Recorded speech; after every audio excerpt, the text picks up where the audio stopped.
But Julia is going to talk about what Massachusetts is doing and some work that has been going on with a few selected pilot communities on taking action on this issue. I recognize that we're a little bit behind schedule. Don't worry, I'm going to cramp the panel discussion, and so I'll just, if you usually come to a forum, we usually end right on time, but I'll ask for like 15 more minutes just so we can get the two presenters in. Because we had to change around the morning so much. So I apologize for that up front, but I'd still like to hear from both Ryan and Julia, and because they'll be talking more about our context, Massachusetts and Cape Cod. So Julia, I'm going to hand over to you. So you want me to do this in 15? No. Do your thing. No. So where's the pointer? Is this it? Yeah.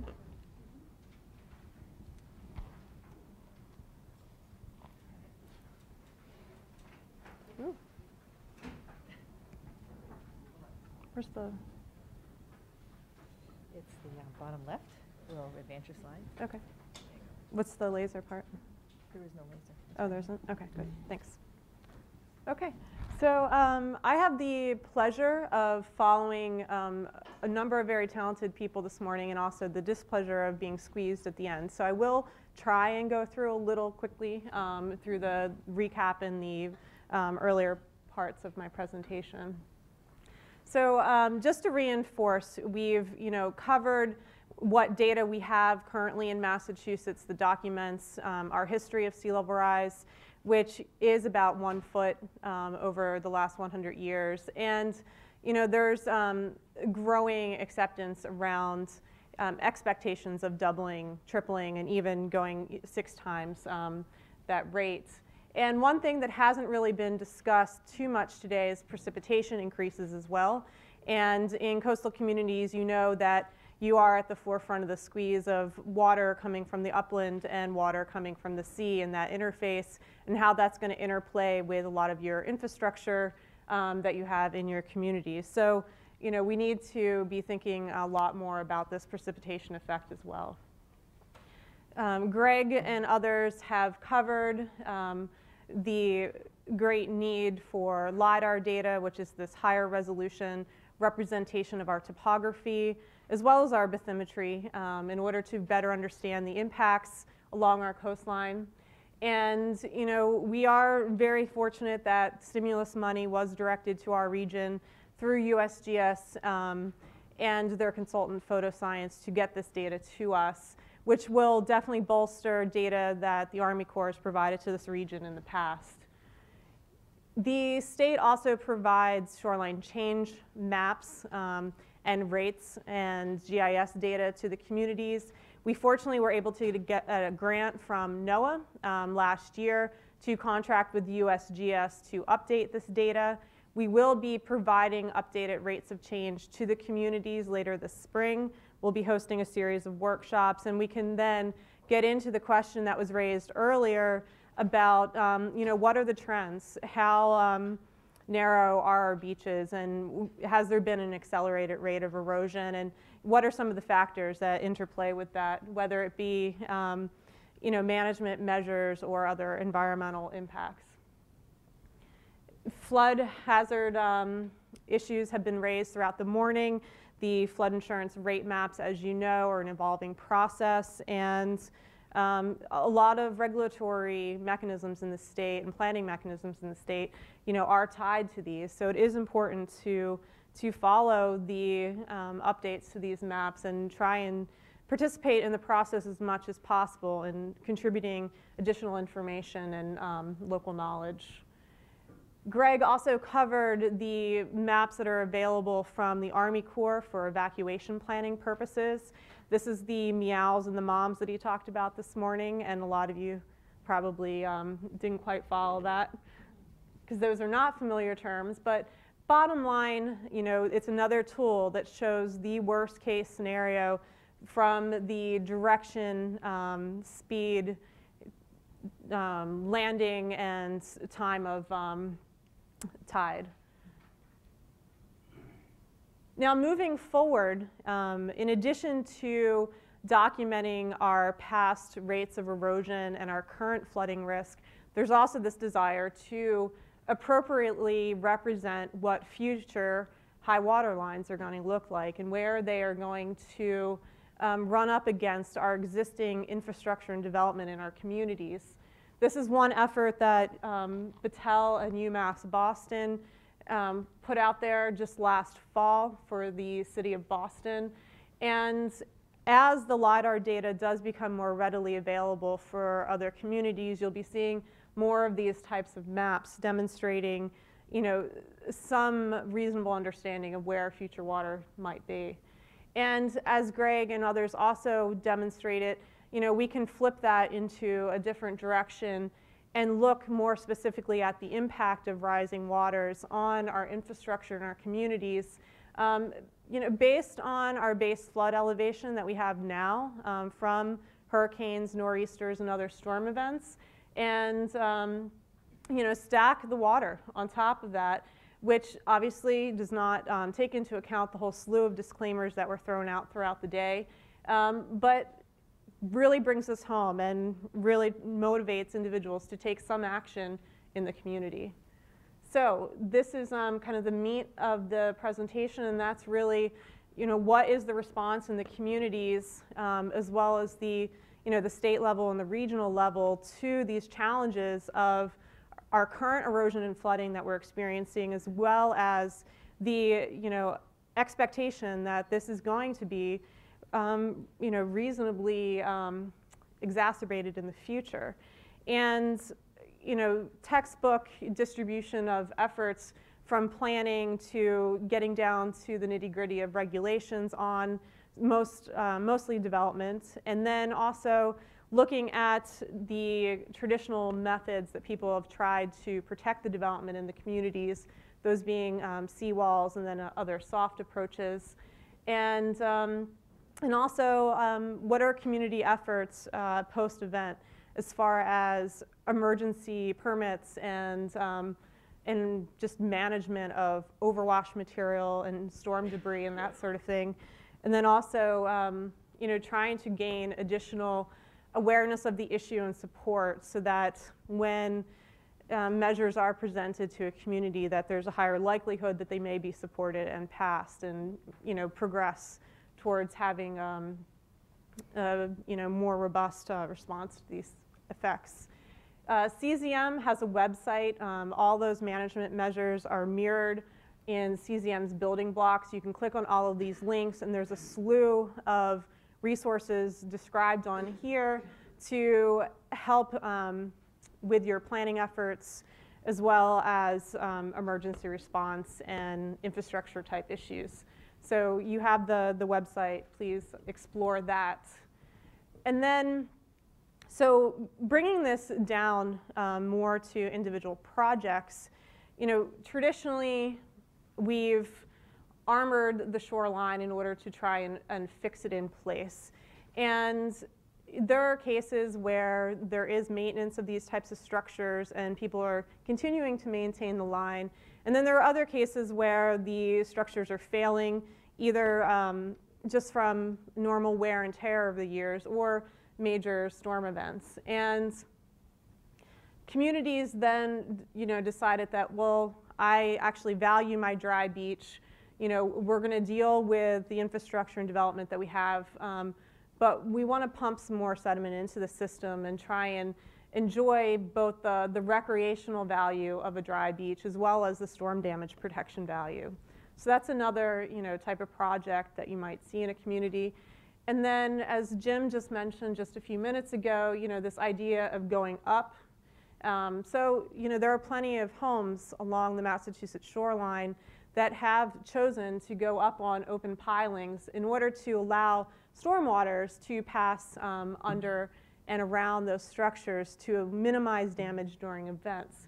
And the benefit of this is, in addition to the waters flowing under there, you also have your sediment transport and the benefit of that movement as well.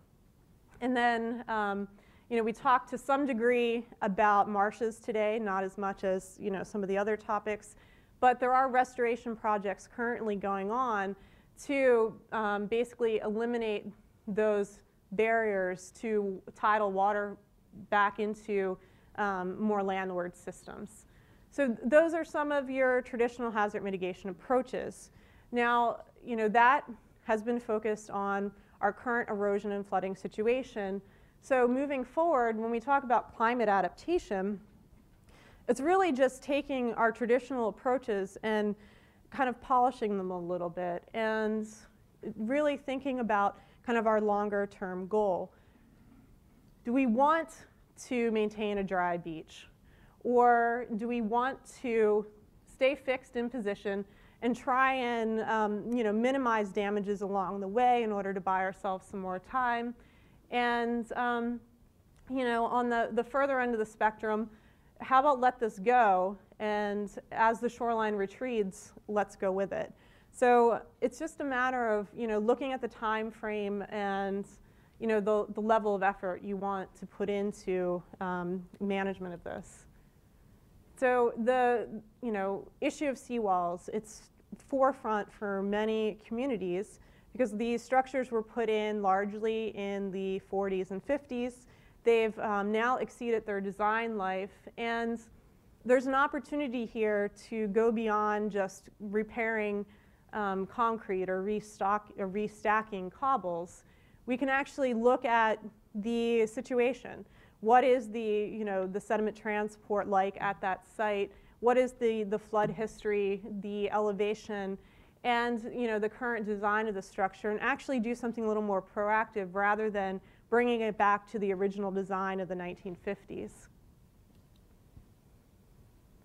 Dredging occurs in many communities, whether it's to maintain a navigation channel or a harbor, and there's an opportunity there to use that sediment in a beneficial way to pump it up onto beaches rather than disposing of it offshore where it's lost from the system. There are some communities who would also like to look for other sources of sediment to contribute to their system to try and provide a little bit more recreational opportunity as well as storm damage protection. And so there are other sources of material looking either offshore or upland. And there's growing kind of interest in this field. Again, this issue of kind of this intermediate desire to accommodate the episodic storm events, going up on pilings, or in areas where you're on a solid foundation, minimizing damages to the building by actually taking your utilities and putting them up on the second floor above the reach of the floodwaters. Buys you a little time. And for those homes who that are being redeveloped or added to or modified in some other way, be responsible to the conditions. And there's a lot of opportunity in the state building code to strengthen building design on our coastal shorelines. Now, overwash material was presented a few times this morning. So ocean out here, all of this material came up from the beach, and you can see the DPW clearing it from the road in order for people to have access to their homes along here. And the question is, okay, you're going to plow this in order to provide access to those homes and also provide access for emergency vehicles and whatnot. But where are you going to put this material? Are you going to plop it right back onto the beach, or are you going to put it back onto the back side of the barrier? Or are you going to choose not to provide access to those homes during an event? It's a real question that needs to be addressed in emergency management plans.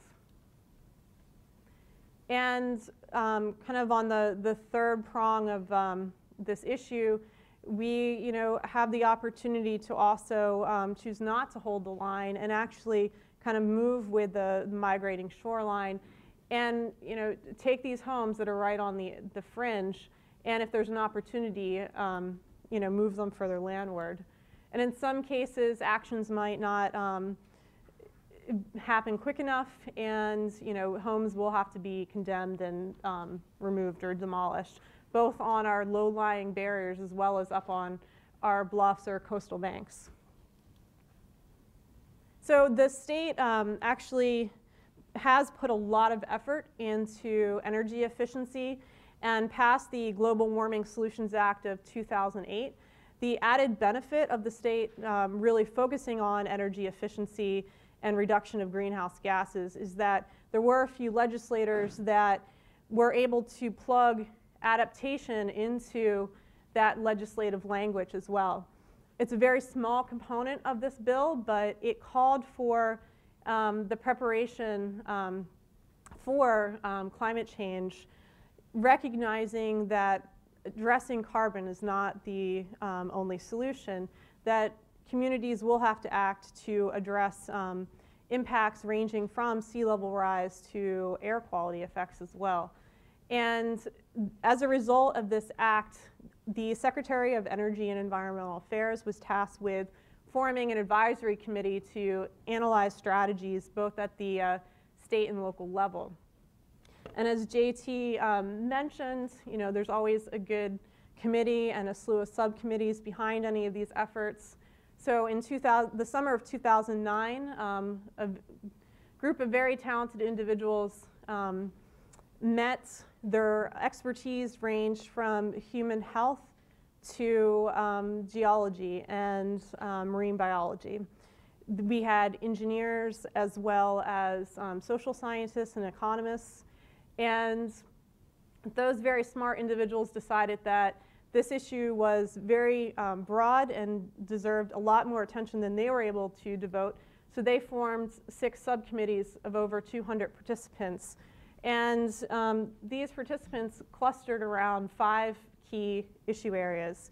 And you all live or work in a coastal community or have some you know, interest in this issue, and you'll notice that even though there was a committee called out for coastal zone and ocean, all of these other committees also cross you know, the coastal community issues as well. So we at Coastal Zone Management, we chaired and staffed the Coastal Zone and Ocean Committee, but also fed into the other committees as well to inform you know, strategies for natural resources, infrastructure that we have in our coastal communities, as well as you know, other issues in as far as local economy and other things.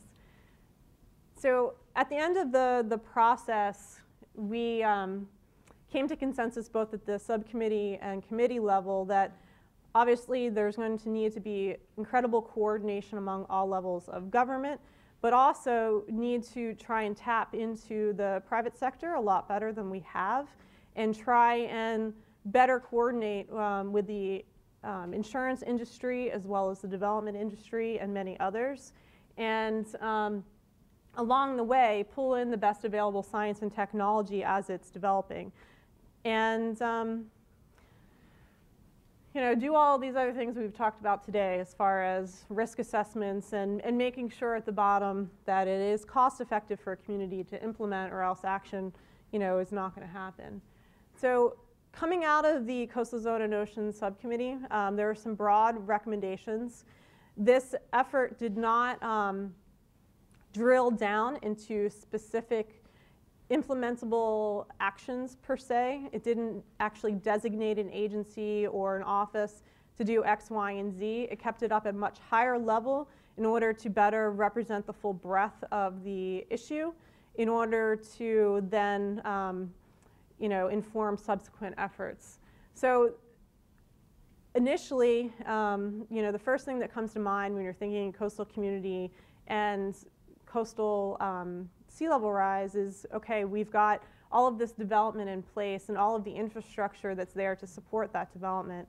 And so 3 broad recommendations that came out, you know, obviously we need to do a better job of identifying our vulnerable areas, avoid them at all costs, and, you know, look at better designs.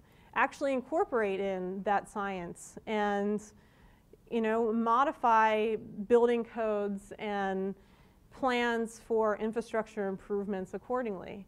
And also to recognize that, you know, there are homes that are getting whacked, businesses that are, you know, suffering losses repeatedly. And to look at some of these, you know, responses that are currently going on and see if we can be a little bit more responsible. So the second of the three broad themes that came out of this committee was, the coastal engineering structures that have been put in place to protect the development and infrastructure that we have in our communities. And like I said earlier, instead of just patching these things, to actually look at them in a more holistic way and try and better account for the erosion and flooding trends and look at opportunities to modify these structures, or perhaps look at the environmental situation and the development trends, and maybe you can take advantage of some other management approaches.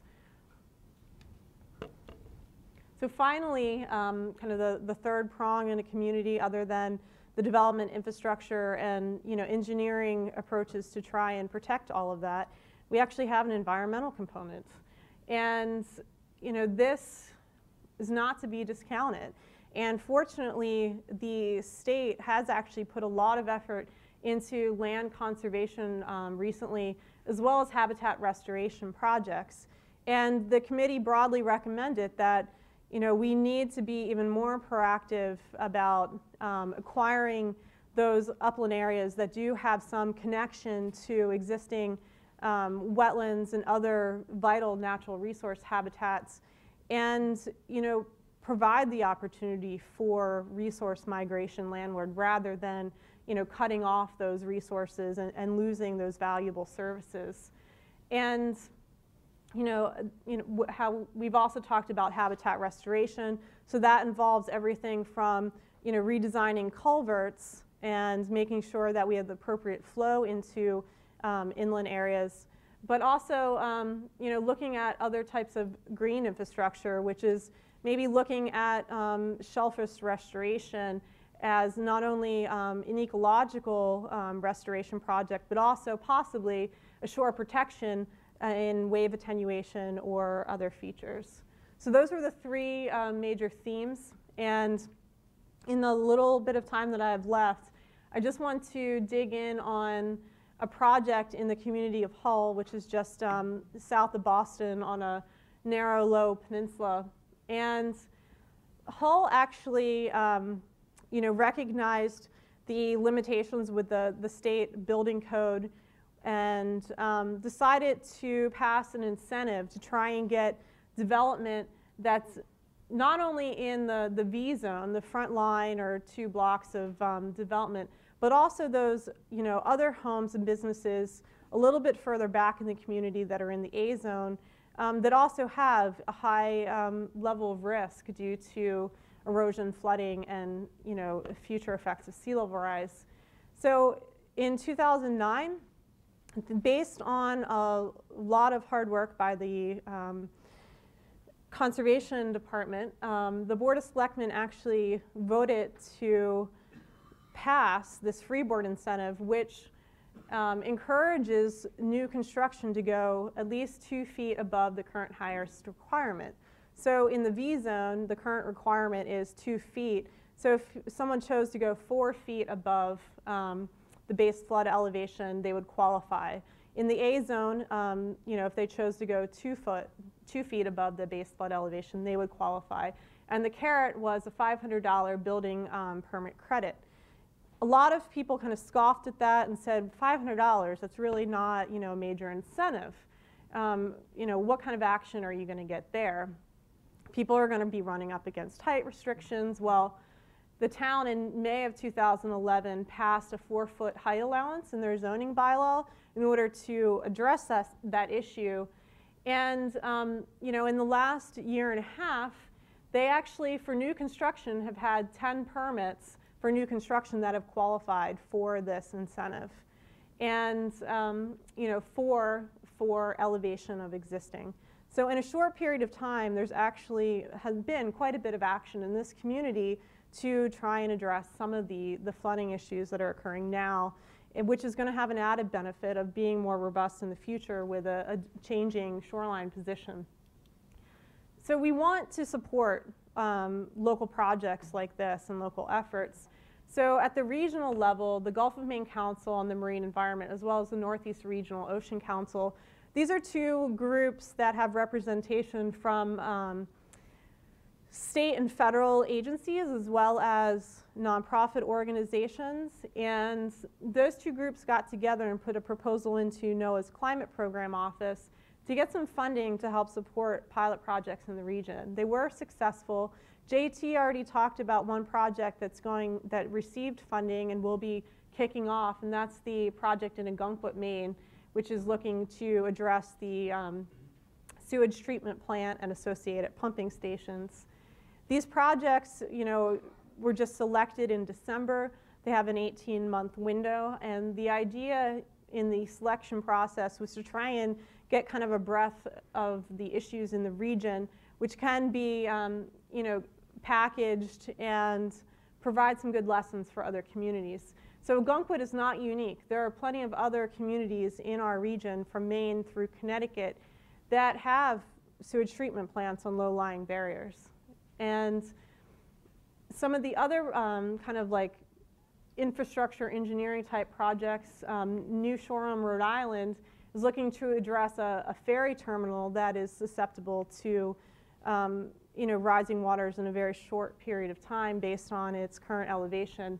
And the plan is also to do an engineering assessment of that ferry terminal and to actually come up with a structural concept for that modification of that terminal with a contingency plan if they are not able to actually do the reconstruction of it.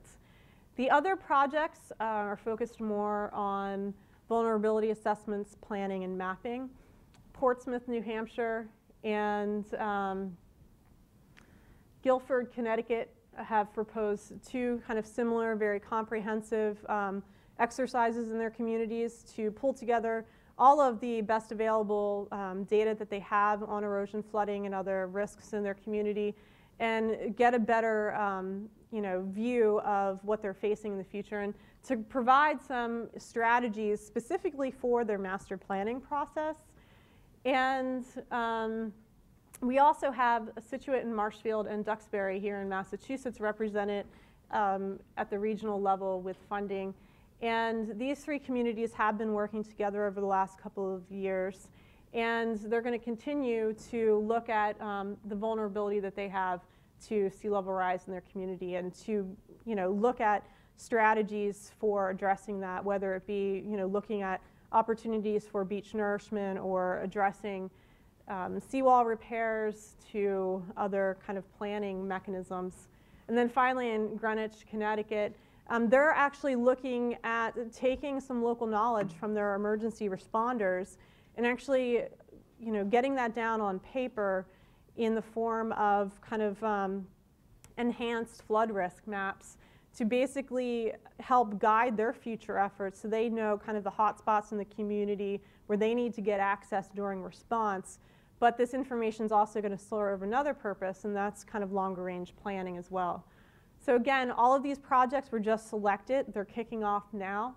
And in 18 months, we will have all of this information packaged in the form of case studies, and they'll be distributed through the Gulf of Maine Council as well as the Northeast Regional Ocean Council. And we participate on both of those organizations. So I just want to wrap up by providing you the web links for both the state report on climate adaptation, which again addresses more than just sea level rise. It looks comprehensively at all the impacts. And also want to point you to our Storm Smart Coast website. And on there we have some information about some pilot projects that occurred in the 2009-2010 timeframe. One of them was looking at the flooding situation in Hull to try and help support the passing of that freeboard incentive. And we have a technical report that lays out the step-by-step GIS process for constructing these 3D renderings of critical facilities with the photorealistic depiction, with the methodology on how to take the LiDAR data and do a basic a flood layer from that. So that's a whirlwind of resources and kind of motion at the state level, as well as some good local examples.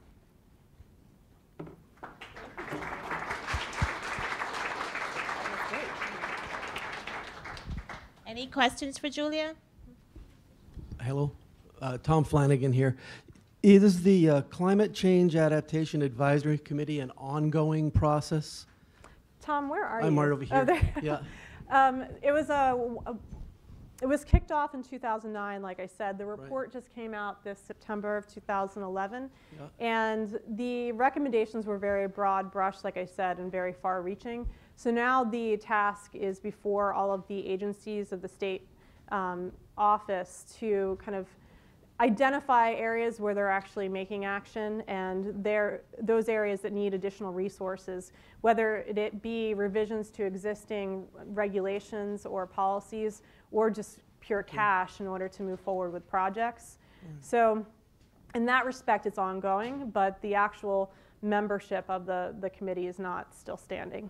That was the reason I was asking, is it seems like it was a really significant effort. And naively, from my perspective, the 8 findings that you identified seem to be rather obvious. Elementary, So I'm wondering, from your perspective, would you recommend that type of a process and again in the future? Was there something that came out of it that had a particularly powerful impact? So the powerful impact was to get adaptation actually part of the legislative discussion, to kind of raise the awareness of the need to actually take action in the community other than just energy efficiency, because prior to the kickoff of this committee, that really wasn't at the forefront. And through this process, there was legislative briefings that got various committees up to speed on the issue of climate change and the breadth of impacts of that, and also the challenges that are facing all levels of government and other sectors. And I guess part of that would be just the actual getting all these organizations around thinking about this problem in a way, even though the recommendations might be kind of and also, one profound thing is that a lot of people initially, when presented with the problem, get a little overwhelmed. And just grounding it in existing actions is actually quite elegant, I think.